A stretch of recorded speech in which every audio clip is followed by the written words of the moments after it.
محصولات مهنتی حلال دست خویش طعم و قدر خاصه داشته، عامل خود معین کنی موقع شخص را دارد. انسان مهنتکش برای خویش، عائله‌اش و برای خلقش نفع خود را میرساند. خاله حلیمه یکی از زنان مهنت دوست و زحمتکش بوده، حالا در سن نفقه است و به این نگاه نکرده نمیتواند یک روز خود را بیکار و بیهوده و بی مهنت تصور کند. اصلا آموزگار در برابر تعلیم و تربیت نسل نو است، باز در تشویش‌های زندگی و آموزش و فعالیت قرار دارد. فعالیت کاری چارواداری‌اش را سال 2019 با کمک و دستگیری لایحه رقابت‌پذیری اگروبیزنس در تاجیکستان USAID توانست تشکیل کند. او با فایز ارزان از این لایحه قرض 2 ساله گرفته خود به بازار رفته گاو را خریداری نموده است و فعالیت چارواداری‌اش را شروع کرد و در مدت 4-5 سال توانست از یک سرگاو صاحب 20 سرگاو شود. البته به گفتن آسان است، زیرا نگاه و بین چاروا که وقتی معین و جدی را طلب می‌کند، طلبات خود را نیز دارد. تابستان از پی خوراک چاروا و زمستان از پی جای گرم تامین نمودن آنها، این خود یک مهنتی پرمسئول می باشد. حالا در خانه خود یک فرمه خودی استحصال شیر و قایماق را تشکیل نموده زندگیش را پر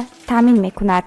گوه خریده می فروشم، ایمویا، پرسویا، من همین چیزایی می خرم، جوش بیاد می فروشم. من بیزنسمنیم، می فروشم. و اینکه اشراب همین خورد خوراکی گوام ارزان تر شود. روزش شهر کرغان تپه میبرم، 3 تا سخی پیچین پزی دارم. خیلی آدمو عین خودشونو من تامین و چی شیر تامین میکنم. خیلی مقام بازار با آدمایی که 6 تا سودا میکنن و یا با میفروشم. دیدن که محصولات من صفتش بهترین است، بازار با قیمت هست است. 20 تومان هم است، 25 تومان هم است.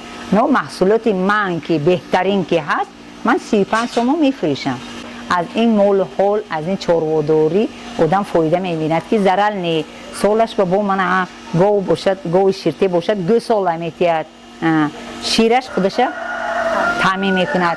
من همین خانگی مونه هم مامونه تامین میکنم. گاوهایش را خیلی دوست می‌دارد و از تحت دل نگاه و بین می‌کند و به هر یک با نام خاص مراجعت می‌کند. مخصوص گاوی را که باری اول از حساب لایحه خریداری نموده است خیلی دوستش می‌دارد. صله و نوازش می‌کند و می‌گوید که او با برکت است. نام گاوی با برکتش مشه است که با مهربانی مشه جان می‌گوید.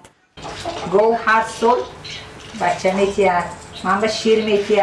زندگیم اپوشتی همین گاو مولم. ماشه جونی من، ماشه جونی من.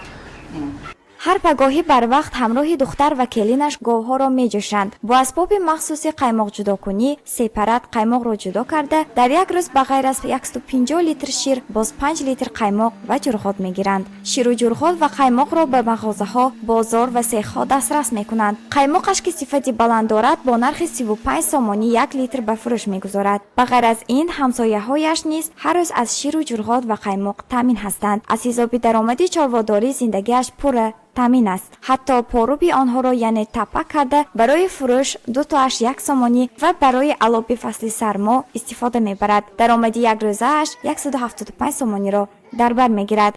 4 سال شدم اینجا زندگی میکنم. 4 ساله به همین کار مشغولم. یکم باری که میبرد که آموخت نباشم خیلی پا میوردم. بعد که رام شدن هیچ نمیگن دیگه.